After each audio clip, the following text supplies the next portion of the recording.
वालेकुम दोस्तों। बहुत हो गया मुनाजरे बाजी, बहुत हो गया रेस्ट इन पीस और बहुत हो गया चाइना का मसला। अब अपनी बात करते हैं। फिलहाल इस सब से ये सब डिस्कस करके हमें कोई फायदा नहीं मिलता है। पहले ग्राउंड रियलिटी जानेंगे कि हमारी हमारी सोसाइटी में कौन से सेक्शंस अभी वर्स्ट हिट है और जिनके बारे में कोई बात नहीं कर रहा है। अगर बात करेंगे लेबर क्लास की, तो लेबर क्लास भी कुछ हद तक अभी एडजेसेंट एरियाज में ही काम कर पा रहे हैं। और बात करेंगे शॉपकीपर्स की, सिटी एरिया को छोड़ के जो बाकी भी एडजेसेंट एरियाज है विलेज में, बाकी वहां पे शॉप्स जो है फंक्शनल है अच्छे से, मगर क्या ट्रांसपोर्टर्स की कोई बात करता है?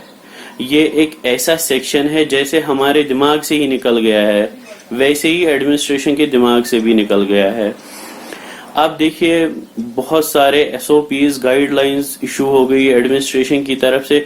कहीं पे ड्राइवर्स की बात की इन्होंने, आपने कहीं देखा पिछले 4 महीने से जब से लॉकडाउन शुरू हुआ, क्या आपने एक भी गाड़ी सड़क पे देखी? क्या किसी ने भी कोई फंक्शन किया? क्या आपने तवेरा देखी? क्या आपने मिनी बसेस देखी, बस देखी कहीं पे?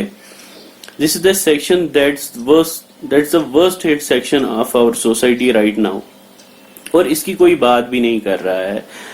अब देखिए इनके ऊपर, इन बेचारों के ऊपर कितना खर्चा होता है। इनको इंश्योरेंस, एटलीस्ट जो नॉर्मली एक गाड़ी होती है उसका इंश्योरेंस भी मोर देन 50,000 होता है पर ईयर, और पिछले 1 साल से बैठे, दैट मीन्स वो भी इनको जेब से ही देना होगा। बाकी पोल्यूशन या मेंटेनेंस चार्जेस वो कौन देगा इनको जब ये कुछ कमा ही नहीं रहे हैं। एटलीस्ट अगर आप शॉपकीपर्स की बात करते हैं तो साथ में ही ये एक इम्पॉर्टेंट सेक्शन है हमारी सोसाइटी का, इसको इग्नोर नहीं कर सकते। साथ में ही इनके बारे में भी अगर आप उनके बारे में एसओपीज गाइडलाइंस इशू करते हैं तो इनके लिए भी आप एसओपीज और गाइडलाइंस इशू कीजिए, इनको भी फंक्शनल बनाइए।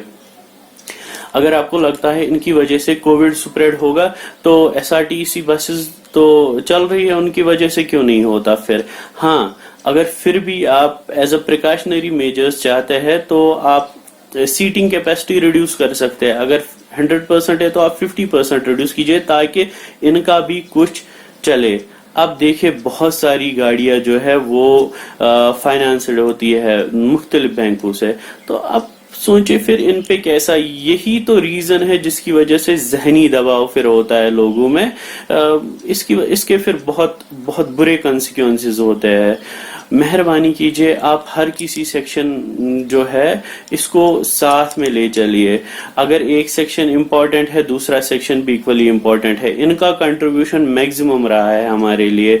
सो मेरी रिक्वेस्ट है डीसी साहब, डिविजनल कमिश्नर साहब से, और जो रेस्पेक्टिव डीसीज है इनके डिस्ट्रिक्ट्स के, उनसे रिक्वेस्ट है प्लीज इनको फंक्शनल बनाइए, या अगर हो सके तो प्लीज इनको वन टाइम कंपनसेट कीजिए ताकि इनको जो ये सेटबैक मिला है, सेटबैक से थोड़ा से ये उभर के आ जाए, और इनको जो है जल्दी फंक्शनल बनाइए। ये मेरी रिक्वेस्ट है आपसे।